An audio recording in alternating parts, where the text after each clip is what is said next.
Hello and welcome to another episode of the O3C podcast coming to you from O3C Games. My name is Jonathan Dunn and I am joined as always by Chris Dow. It's another delicious slice of Playdate. And not as always, we are joined by Gregory Kogos. Hello. I should also say something intro worthy. I think that's it. Love that. It's week 2 of Playdate Season 2. I'm really excited to talk about the 2 new games, which are Wheelsprung and The Whiteout. But we've got some other bits and bobs to cover as well. As we teased last week, we said we'd be joined by some special guests, and special guest we have in the form of Gregory Kogos, who was one of the developers of the games of Playdate Season 1, OMAZE, and many other excellent things besides. Welcome, Gregory. Hello. Yeah, I'm Gregory, and not that many other things aside. I just made another off-season game for the Playdate, which is called OOM. It is spiritual successor to OMAZE. And before that, I made some alt control games before my Playdate era. And right now, I'm working on some other stuff, which is secret. That's exciting. Before we get into Playdate stuff, and I cannot wait to pick your brains about OMAZE, just creating stuff for the Playdate, your entire experience. Before we get into that, what other games have you been playing recently? Have you played anything recently that you would recommend? Yeah, I always play games, and with a Steam Deck, it became way easier. Yeah, too easy. Too easy, yes. So I will start with the small one. It's the game called Leap Year. It's by Daniel Linson. And this is the game which is like you think that what new can you do with the platformer? There was everything done with platformer. But this game actually does something new. And and the new thing is when you jump to a full height and then land back on the ground, you take a hit and you die. So you have a set amount of jumps essentially. No. You just cannot jump and then land back. Then you die. So you always need to jump or higher on the platform. Then you're fine. Or you need to land on something squishy.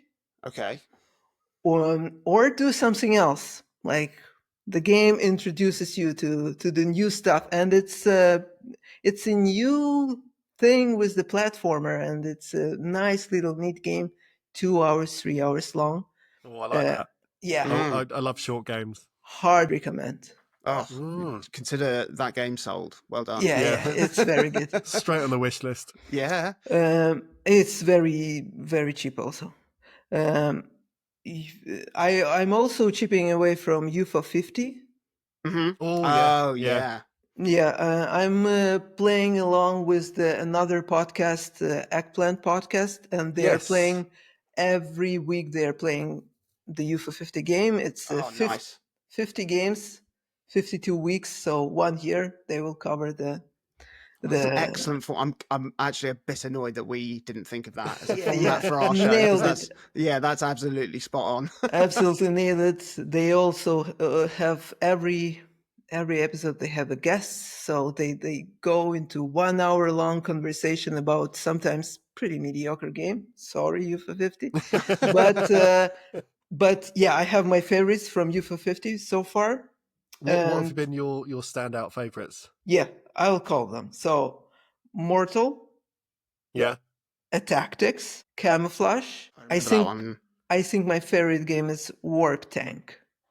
So I don't know if I've played that one yet. I'm still quite early on. I was kind of spending a lot of time with some of the earliest games. Those 4 I actually finished, enjoyed, and why I picked them is if I would just bought them for, I don't know, $10-15 separately, I would be satisfied. I would say, great game, fantastic. But you just have this Huge list, 50. isn't it? Yeah, Ridiculous. huge list, and they just another game from the 50.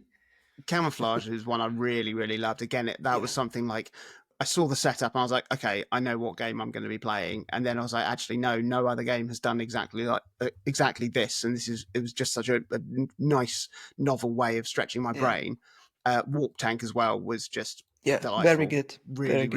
really tight. And one more game I want to recommend is called Utopia Must Fall. Well, I don't know by that one either. Pixel Chunk. It's still in early access, and it looks like it is made with the vector graphic. Okay, but like it kind has of classic all the arcade. Yeah, but it has all the colors, and it is basically you have this. It is Fulcrum Defender. But for it's Fulcrum Defender, but with more for colours. Steam. Yeah. Well, there we go. We got the Playdate link already. Yeah, absolutely brilliant. That looks like a game that, I mean, looking at that now, Chris, that's one of yours, isn't it? Amazingly, I didn't remember the name, and I went on Steam, and it's already on my wish list, so it must have come up in the recommended at some point. I'm surprised it's not in your library already, along with 5 billion other ones. I'm sure it will. I would recommend you to buy it like now, because they are increasing the price with every update. So it goes up bit by bit. Yeah, and it's already a substantial game. I have embarrassing amount of hours on this. Like, well, let's jump over then to Playdate conversation. OMAZE was the game that you made for the Playdate that featured in season 1. Tell you what, Chris, can you give us a refresher on OMAZE?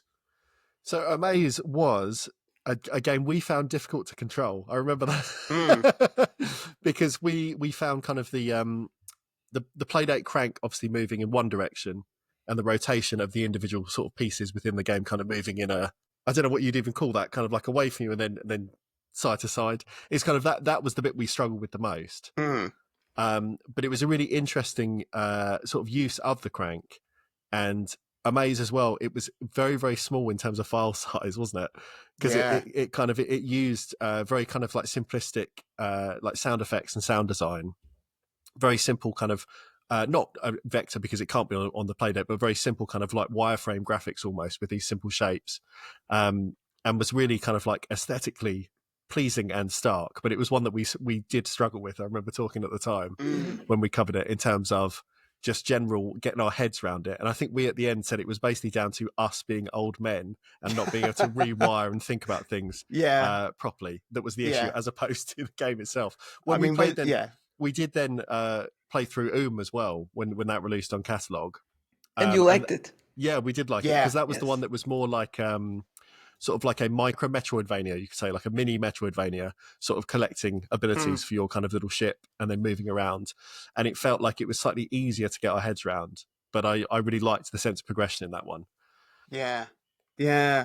What was the general response that you had to OMAZE?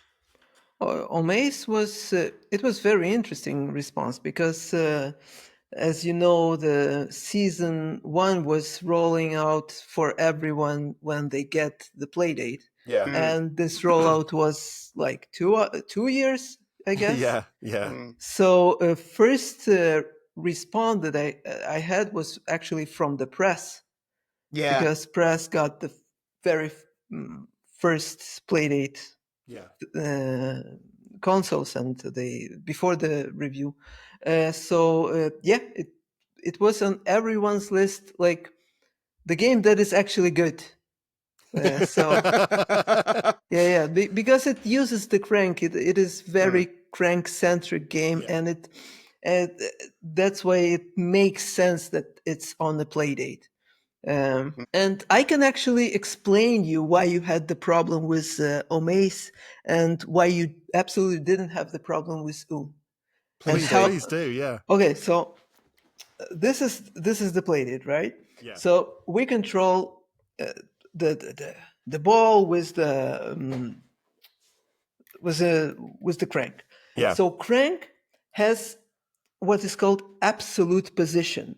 By this little thing, you know it's an absolute position. So right now this absolute position is 0, Now it's 90 degrees, 180, 270, right? Yeah. So with OOM, its absolute position coincides with the player's position. So Okay. all you need to do is transfer this ZY coordinate into X, into this coordinate. Basically, this plane you transfer, and it's very easy. We are doing it with the mouse all the time. Yeah. So no one has problems with that. In OMAZE, the position of the crank might not coincide with the position of the circle on the circle. Yeah, because So- you can kind of jump between circles, can't you? Of course, and jump yes. between spaces. So right when you jump from the circle to another circle, boom, you change your position. And then our And brains break. Yeah. Yeah. So you need to rewire your brain from up, right, down, or this absolute position to clockwise and counterclockwise. As soon as you think of your movement clockwise, counterclockwise, it all makes sense immediately. So, and it would be easier to play this game on this modified Playdate with like a Ah. rotary with the- dial. yeah. So lovely. here you don't have absolute position. I mean, you don't see it. Yeah. But the only problem is OMAZE requires you sometimes to dock the crank, Yeah. and you cannot do it with that. So you just Yeah. have to rewire your brain. With Just this- that yeah. easy. Yeah. So I mean, we were pretty much spot on with the fact that it was just us. Yeah, we were the problem. I mean, I still have the problem, like, and I always have had, playing a Sonic game, when you run and you go up the wall when you're running on the ceiling, I don't know if I should keep holding left or switch to pressing right Yeah. to keep going. It is classical problem with circular games, but you see here you just need to rewire your brain into clockwise and counterclockwise, which is kind of intuitive for the circular motion. Yeah. Yeah. Up, left, right is absolute mess for your brain when you're in the circle, because here you're up, then you. I cannot do that too. Yeah. It's the beauty of the Playdate, though, is pushing things in different directions and going, right, what makes sense with this game, with this console? Yeah. What makes sense to be doing this? Why would this game not be on something else? Why would it be on the Playdate? It's I love it. I'm definitely gonna replay OMAZE. Try again. Try it out with this, in mind. Yeah. Clockwise, counterclockwise. Forget up, right, down, or left. Not exist. Because of your background, obviously making things like Rotoring and kind of like alternative play, sort of like almost toy experience type games, were you interested in the Playdate like really early on? Like, did it kind of like lend itself naturally to the type of things you enjoy making, the type of stuff that you kind of want to create? Absolutely. From the first tweet that I saw and from the crank, I immediately, because I made Rotoring, which is also about rotational movement of the one thing and switching between the circles. I immediately wanted to make Rotoring just for the Playdate, and I was quite lucky. I don't know if you were listening to my podcast, official Playdate podcast about Yes, OMAZE. yeah.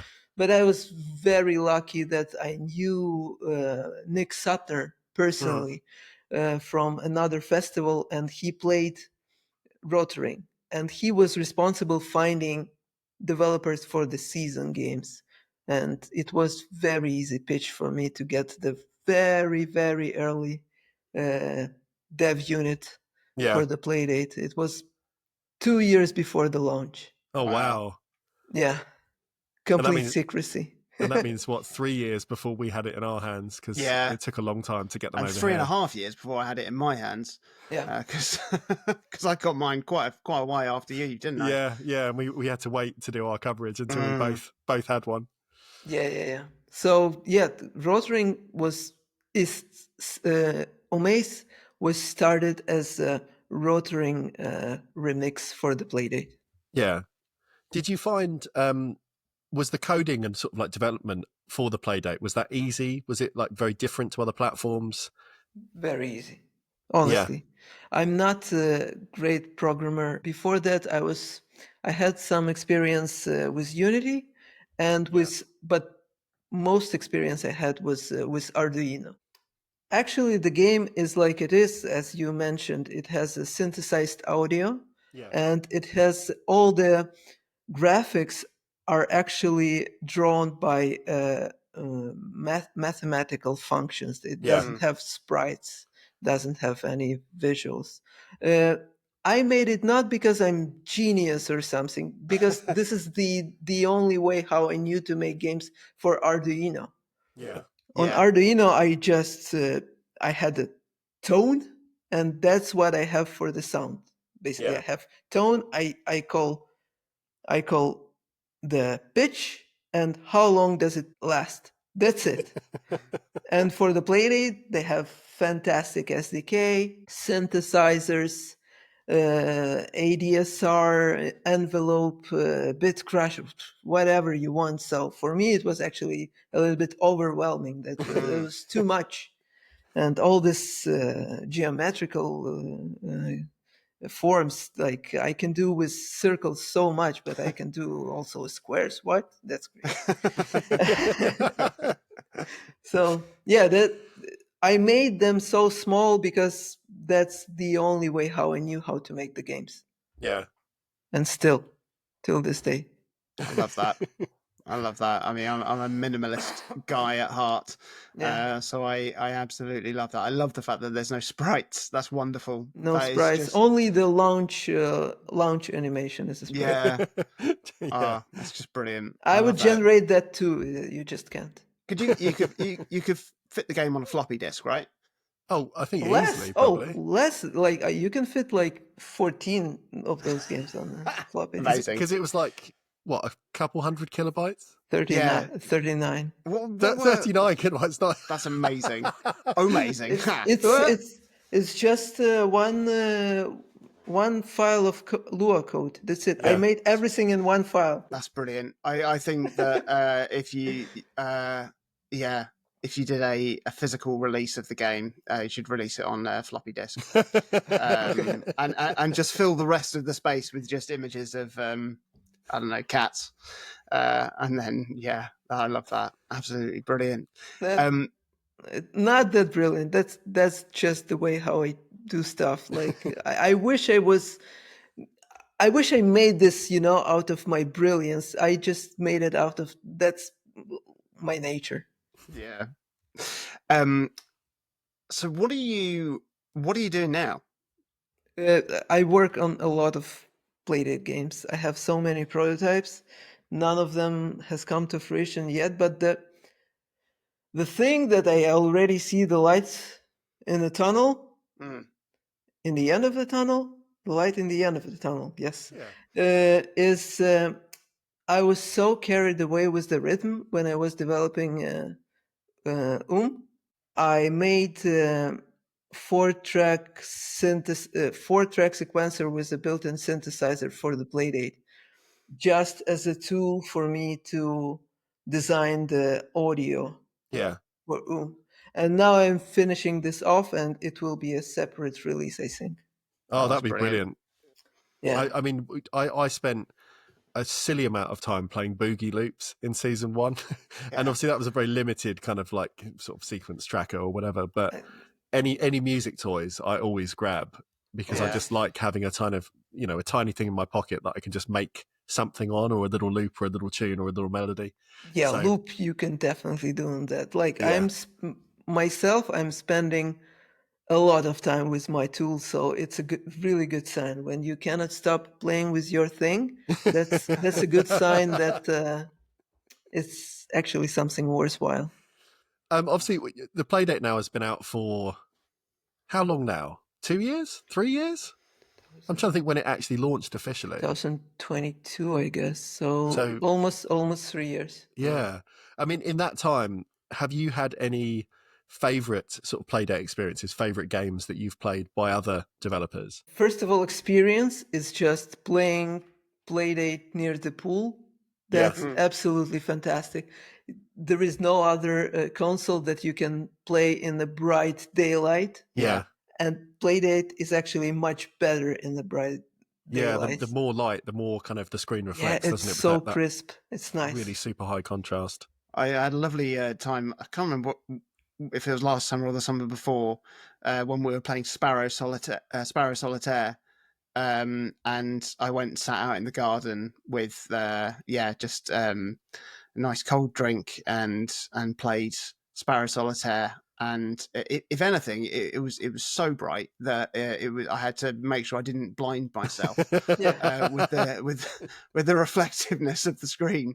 But you're absolutely right. It's like what a fantastic design choice. I love it. Yeah. I call it my summer console because most of the game I play in the summer when it's bright and outside. It's really nice.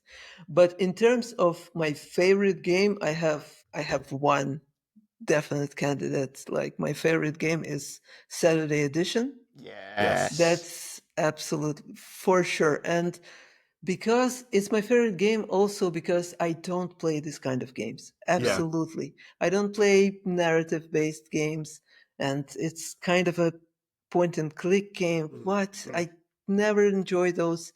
But this one stole my heart. Absolutely. Yeah. And the atmosphere that is generated in that game is extraordinary. How well it's done. I mean, the audio and the sound design and the music and everything is extraordinary, and the graphics, incredible. The sprite work is it is. Did we rank it number one in our season? I think I ranked it number one for me. Hang on, I think I've got our we've got our list somewhere. It was very high because we kind of put them all into an order of what we enjoyed, and I think it was.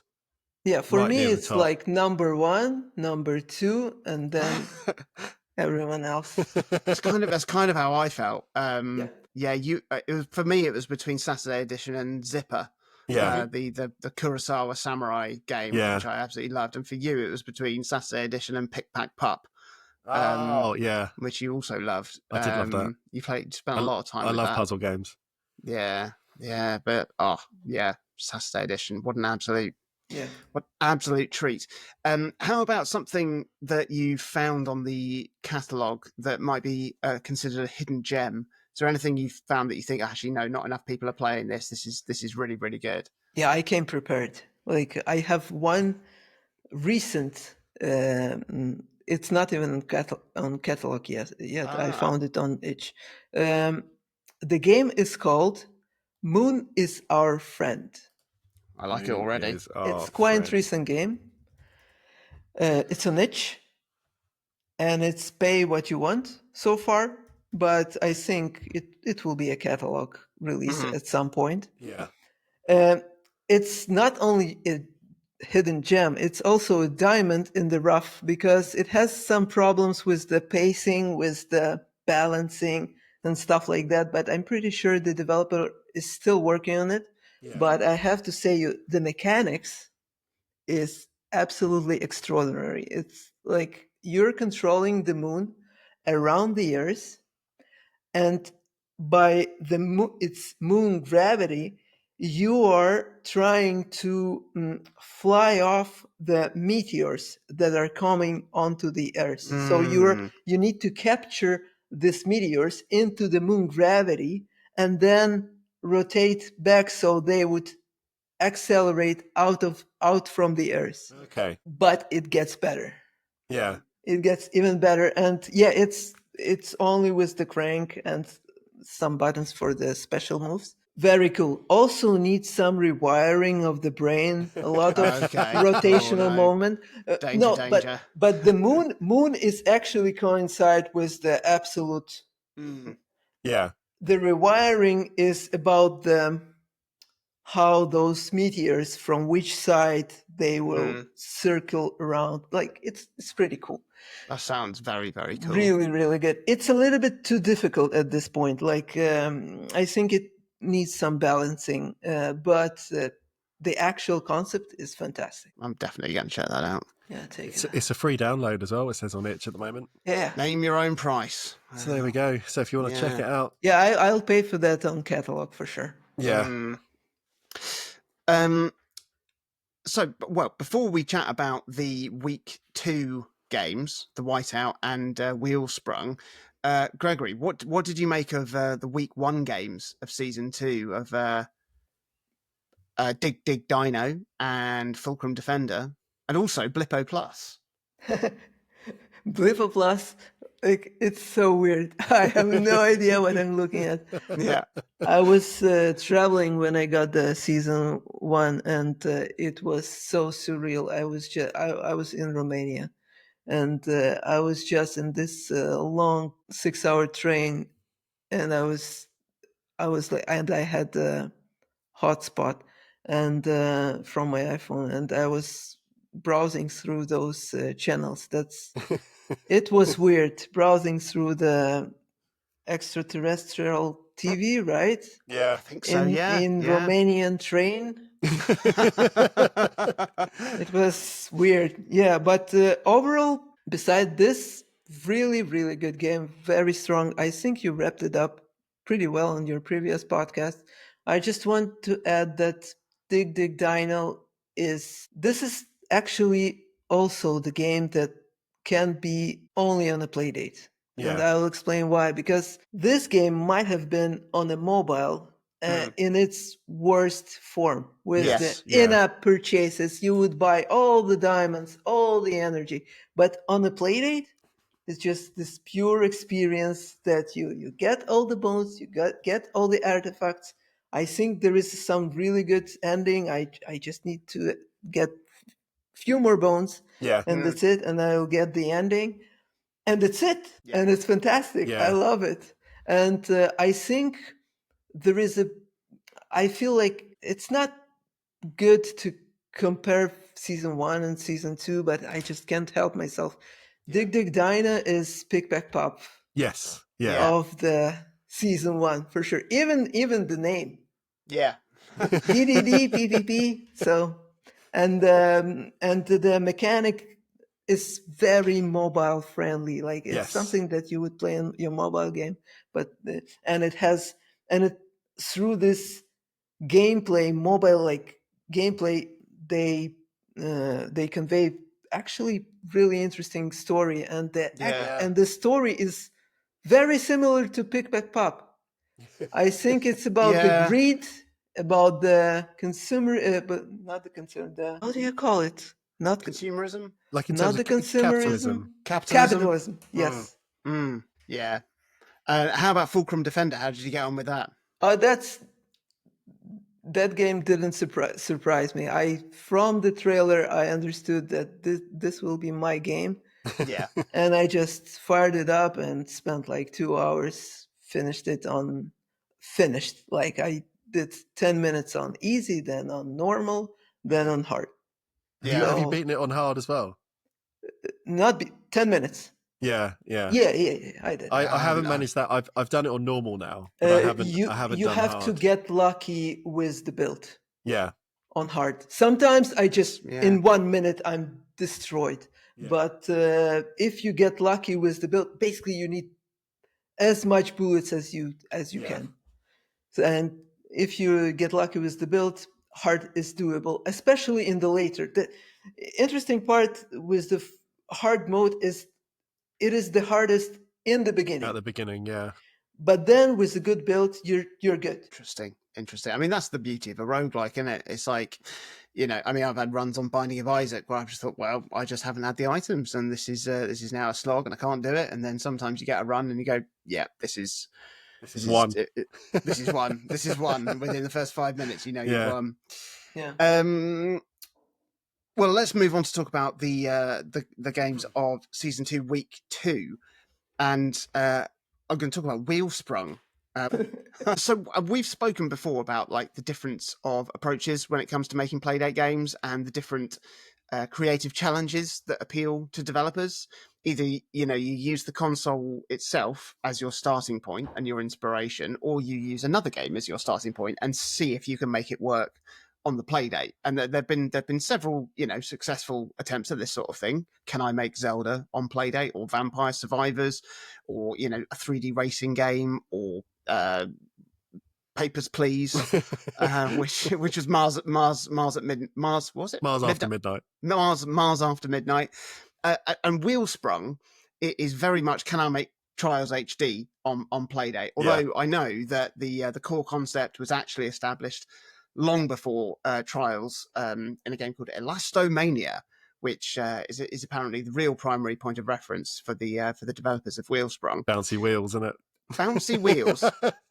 Now, the developers of Wheelsprung are Nino van Hoof, a Dutch programmer who made Gravity Express, which was originally a PSP game, and then he ported it to the Playdate because he wrote it in the same language.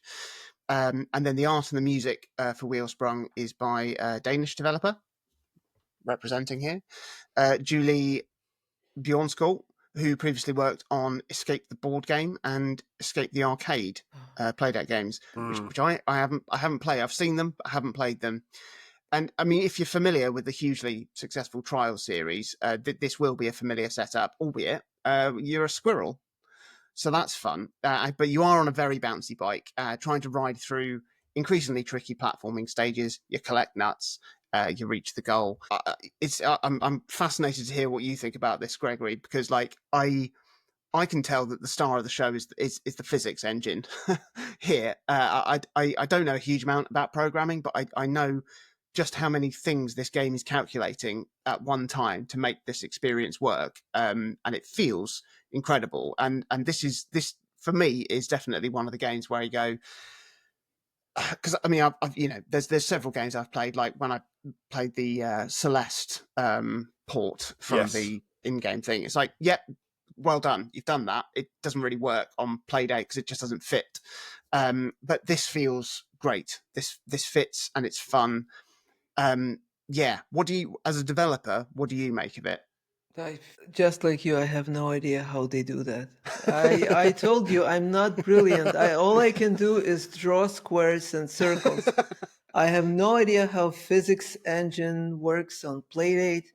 That would be also very interesting for me to look at their source files, but I cannot do that stuff. I wouldn't even know where to start, to be honest. Yeah. So great technical achievement. I actually really enjoyed the actual game design. How they did every level is very small. Yes. It's like this little puzzle that you first need to figure out how you need to solve it and then execute on it. Yes. And this is my favorite type of puzzles. I already told the developer in Discord it is fantastic. So no notes on this game. Brilliant. Yeah. When I first saw the footage of this one, it made me think of there's an old Game Boy game called Micromaniacs, and it's like a little motorbike game and stuff like that. And it looked like it was going to be kind of a more action arcadey, almost like a sort of just zip through a stage, almost like a platform game on a bike. And then when it launched and we actually saw, no, this is a fully kind of considered physics engine working here. And it's all about balancing momentum and thinking about kind of your weight, as you kind of like push your character back and forth. There's so much more to it. And it's much, much stronger for that, rather than just being hold the button down and go around a loop. And, it might be a nice spectacle, but it's far more interesting and far more something I actually want to spend time improving my kind of runs at, because it's, something that you can learn and you can manipulate and you can really feel kind of every bump of the road. It was like a few stages in before I realized there was then a hidden acorn collectible, a collectible in each stage as well. And then suddenly I was like, well, I can't move on until I've managed to get that. And some of them are so difficult to manage, because it's all about really carefully just pushing just enough acceleration in one way, letting one tire kind of like just move off the edge of the platform, and then spinning the other way to then pull yourself back up. But it's really, really addictive. And I think what you said about them being very, very small stages, Gregory, is really, really good, because you can see everything that's there. It's not the type of game where you drive for 5 minutes and then think, oh, I missed something right at the beginning, and it's really frustrating to redo. You've basically got a lay of the whole stage within 15 seconds of starting. And then it's just like you said about execution, thinking, okay, well, I know where I'm trying to get to. How do I get the momentum I need? How do I kind of build up the speed I need to get there? And it's really satisfying when you get it right. And then it's got its ghost times and they appear straight away, and it's got the online leaderboards that refresh straight away. Like, there's so much going on in the background that makes it an immediate payoff, like immediately addictive. I couldn't believe it the first time I died, and then there was a ghost. I was like, "That's ridiculous. That's ridiculous." I mean, I think one of the real sort of standouts of this game for me is the fact that, like we said, like that learning curve, that level sort of progression is just, it's so well balanced. There's loads of little cool things and cool ways of playing that are then just seeded just organically in the levels, and you learn them as you go. And there's been several times where I've started a level and I thought, well, this is impossible. So how do where's the button I used to turn this into a spaceship? And then you work out what it's doing and what it's asking you to do, and then obviously you apply that in later levels and iterate upon that. Like from my very, very limited experience of making games, like when I was a kid, I made a game called Go Go Unicycle. You probably remember it, Chris. I do.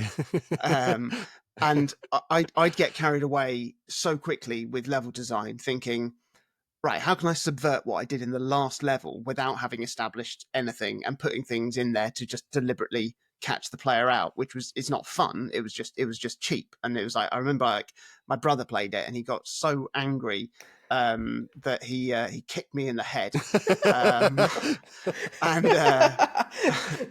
and I responded by slamming his head on a door. So it was a good day for everyone. It was a really good day for everybody. And I mean, you can probably relate to this, Chris, because fast forward to a couple of years ago, making Super Mario Maker 2. And I made, again, this was during lockdown, like I made this full super world. If anyone hasn't seen the video of Chris playing through it, honestly, it is just a phenomenal treat to see such a pleasant man be rendered so irate.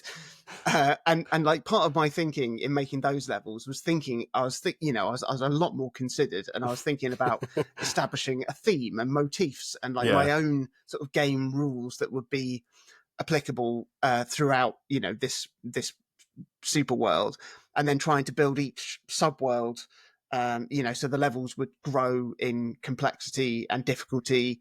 And despite like quite a few playtests, there were still so many things that I got totally wrong.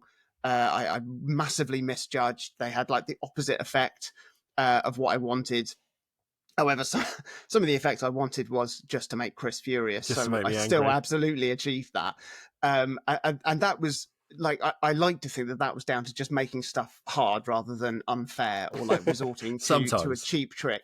I know you think otherwise, Chris, but you do need to remember, Chris, that you are, for somebody who loves video games, I'm very bad at them. Very bad at them. Yeah, very, very bad. And I mean, it's something we've spoken about on the podcast before, especially like when we've been talking about indie games that particularly may not have the budget or the scope to thoroughly playtest a game, because like getting balance right in a game is just the most important thing. And like if Mario could jump a pixel higher, the whole game would be totally different.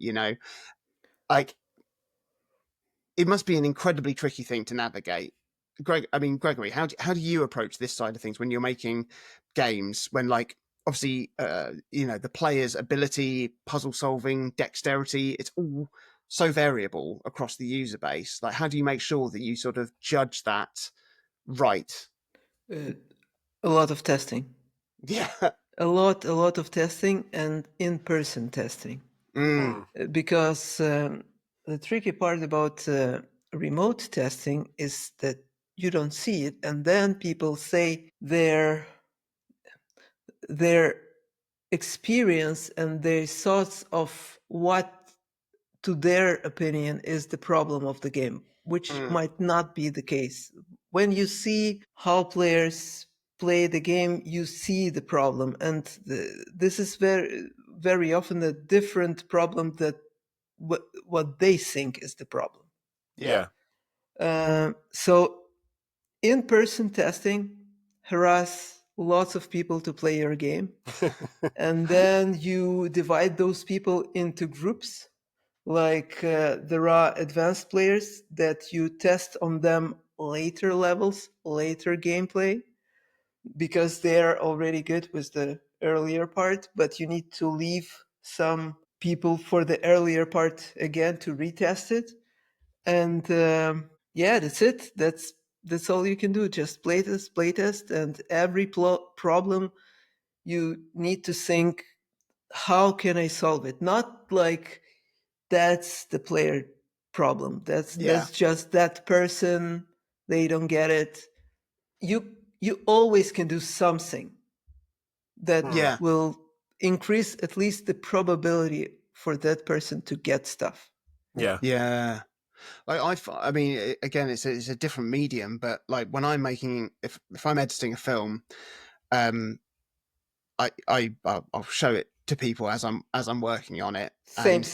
It's not, and it's not necessarily so that I can get their feedback on what may or may not work. It's usually how I feel watching them watch it. And if it gets to a bit where I go, oh, I don't know if they're going to like this, that's definitely something I need to go back and look at. Yeah.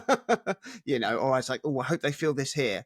And it's like, if I'm hoping that, and if they don't, you know, it's like, that's, and obviously trying to be objective when also trying to be creative can be really, really tricky. And, you know, but being able to do that is, you know, is going to be the key, and not them being precious and saying, no, the game is right, you're wrong. But sometimes. Sometimes. Yeah, sometimes. I mean, like I love FromSoft games, and you know, there's definitely a degree of that going like, no, this, like, but that's very much like, this is the experience we want you to have. Without this struggle, without this way of playing it, you're not going to have the experience that we want to give you. It's like, if you want to take on big bosses with big swords, there's hundreds of other games you can play, but this is the experience we want to give you. So if you want that experience, play this game. Yeah, the very first thing that you need to understand is what you want to do with the game. This is the very first thing, before all the testing, before like what this game is all about. And then test if it's like working. But I wouldn't cater to the player just because they find this is like too easy, too hard. If I think it should be hard, if I think this particular stage should be frustratingly hard, even impossible, I will leave it like this. Like, this is about the ending of OMAZE. It should have been impossible. And lots of players are posting this lost level of OMAZE where they are like, this is impossible. What should I do here? And then somebody, no, you can actually do that thing. And they're like, oh yeah, of course, yes. Yeah. Practice. Exactly. Yeah. That's not the practice. That's just, you need to do something. Just rewiring your brain. You need to do something else. And that's exactly what I wanted for player to do in the end. When you feel like something is absolutely impossible, do something outside the box. And boom, it's done. So first you need to understand what you want with the game, and then testing. I love it. And there's a level editor for Wheelsprung. So maybe I'll take a fresh run at level design here, and cause Chris to have another. I mean, it's double the wheels, double the fun. I can't wait. Should we talk about the Whiteout? Please. So the Whiteout is something completely different. It's a nice pairing again, because they are just, you know, diametric opposites, I would say, in terms of gameplay styles. The Whiteout is the latest game from reasonably prolific Playdate developer Scenic Route Software. And though I haven't been able to keep up with everything they've put out, even though there's some good puzzle games in there, I can highly recommend their game Generations. It's a sort of Threes or 2084 style merging puzzler. That sees you. They did that. Yeah, that was lovely. It sees you like building out a wall of family photos, like baby into toddler, child into teen, that sort of thing. It's really polished. It's really addictive. Really, really strong game. The Whiteout, though, is very different. It's kind of a point and click adventure game, as we talked about with Saturday Edition earlier. You've got direct character control. Its closest relation is probably the developer's own game called Post Hero, which I've unfortunately not played. I know you did. But also, season 1's Saturday edition, I think, is a really close kind of comparison point because of maybe the theming behind this one as well, and kind of some of the aesthetic choices. Whereas Post here is a bit more of a kind of LucasArts style comedy adventure. Saturday edition was trying to be more like noir, more mystery. And The Whiteout is a somber post-apocalyptic adventure game where the protagonist must explore abandoned spaces in a seemingly infinite snowstorm to survive the wilderness. Puzzles are never super taxing. It's mainly a case of kind of you find an impassable door or an obstacle or something, then you need to locate an item to help pass it. It's generally that kind of like A will help you do B sort of thing. But it's the kind of text ruminations from the main characters in between that keeps things moving along nicely. And it means that what could have been a slow trudge of a game on purpose because you are trudging through snow, it ends up feeling quite snappy because you're always making progress. You're always seeing something to kind of keep in the back of your mind that you might find the answer to 2 rooms later kind of thing. Straight away, I'd say we'll be hard pressed to find better pixel art this season because every single speck of this world has been hand rendered with incredible care. It uses really excellent like dithering and texturing effects via the Playdate's lovely 1-bit screen.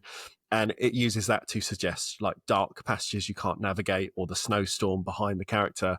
And it's really good. It's a real testament again to the Playdate's super high density screen, that everything is so readable and works this well, even though you're looking at something that's, almost microscopic, really. The size of the screen is not big, and yet there's never been a time where I felt like I can't see what's going on.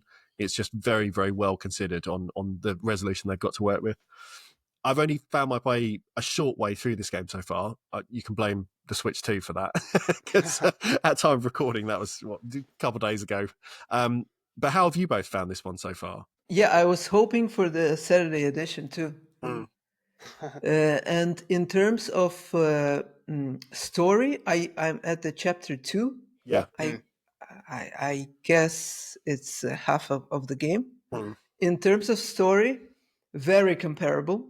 Yeah. In terms of quality of writing, very dark humor. Also, you can turn on and turn off cursing. Yeah, I saw that. The little word filter, in the menu. Yeah. In terms of animations, nah. Saturday edition is, I think, a superior game. Yeah. Once again, it's not okay to compare the games like that, but we cannot escape it. And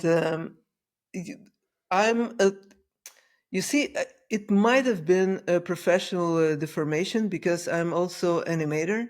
Oh, okay. I was animator before all the game development stuff. And I just can't help but notice the walking cycle is a little bit wonky. The high point is a little bit off.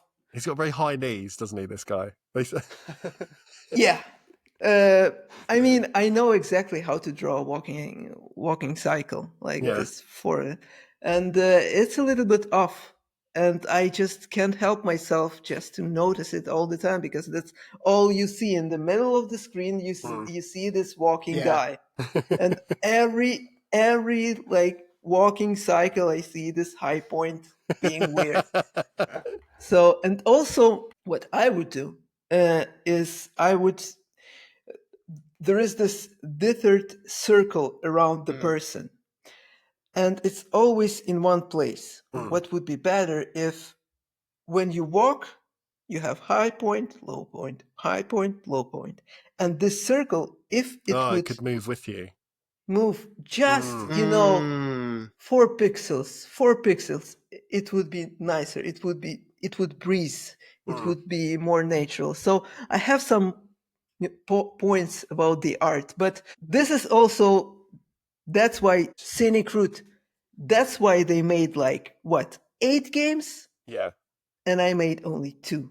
Because they had their priorities right. This game is about the story, about the writing. Nailed it. Absolutely nailed it. Who cares about the walking cycle? Only Gregory cares about walking cycle. Yeah, I'm around about the same sort of point. I'm sort of a little way into chapter 2, and it's it's really good. It's really good. It's again, it's a good mood. It's a good vibe.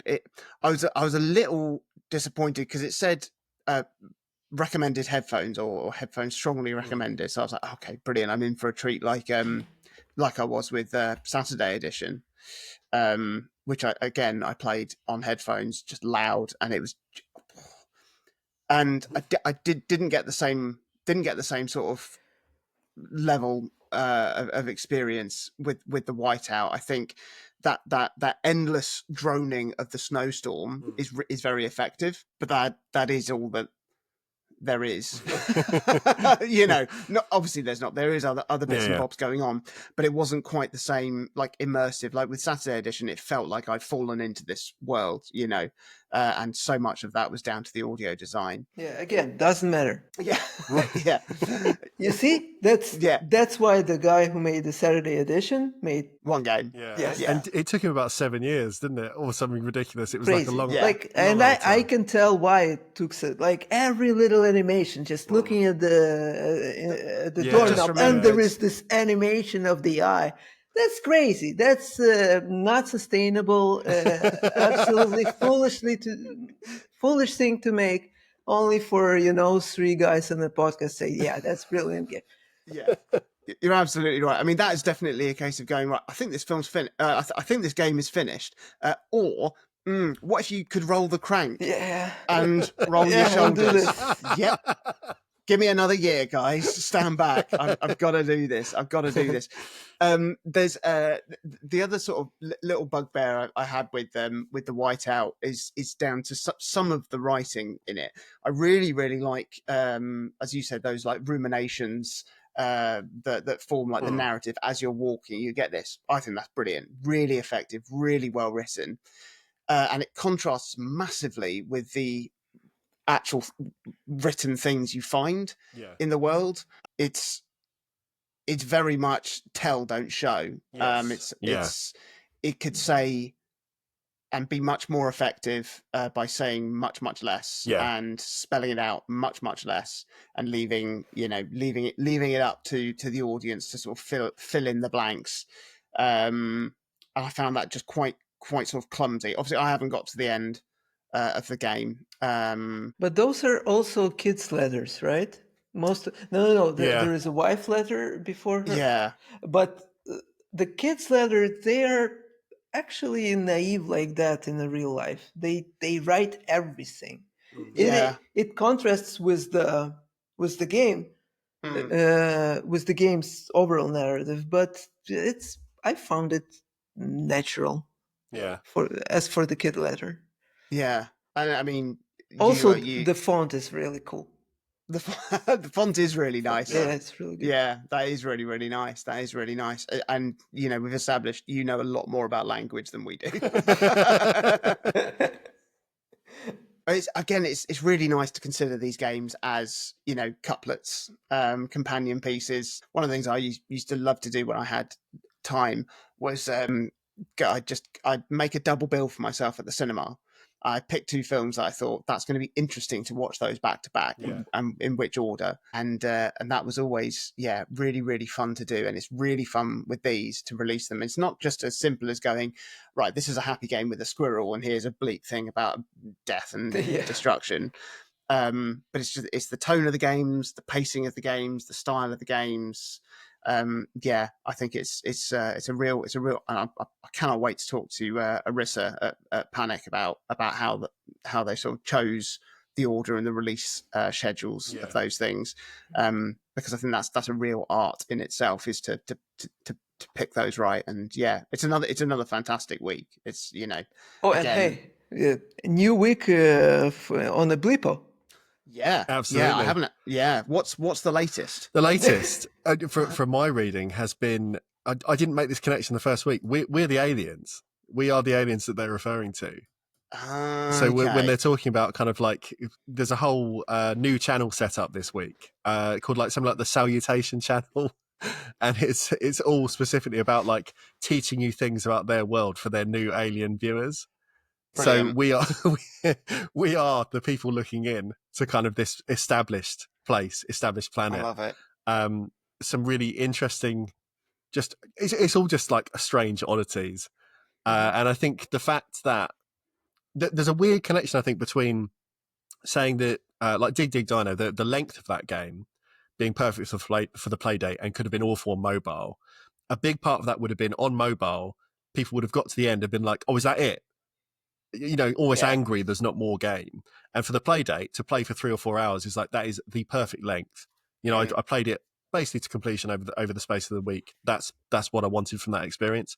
And the fact that Blippo has these like 1 to 2 minute chunks, I think again is the perfect time for watching a black and white thing on a tiny screen. Like it makes sense with the platform, with the hardware. And it's all these tiny considerations, which is why when Blippo does eventually come to it looks like Steam. We mentioned last week the listing is up there. I don't know how it will land or hit if not watched through a little unlit black and white screen on the Playdate. I don't think it'll be as successful, however it's kind of rolled out, whether it's in one package, whether it will have its own kind of cycle. I think it works really well because of the platform it's being shown on. And so many of these games and experiences really work because they're on the Playdate as this exclusive thing for a weird exclusive handheld. And I think that's a big part of the kind of the enduring power and why the Playdate could basically stay this exact hardware for many, many years to come. Yeah. And I don't think people are going to get bored with it as a concept, as an object to sort of play things on. So yeah, I like it. So there we go. That's it for week 2 of the Playdate. Gregory, thank you so much for joining us. It's been a real treat to pick your brains and to learn more about all of your things. Where can people follow you? Where can people find your stuff? Yeah, thank you for having me. Don't follow me anywhere. Follow your dreams. That's it. Thank you for the podcast. I'm not even going to put anything else on the end there. I love that. You can follow us at O3C Games on everything and join us on the Discord, blah, blah, blah, blah, blah. Yeah. See you next week for more Playdates and more interviews. We've got some people from Panic lined up for some interviews. It's going to be great. We've got another developer we're going to chat with. Oh, I love the Playdate. Yeah, me too. It's a great thing. It's a great thing.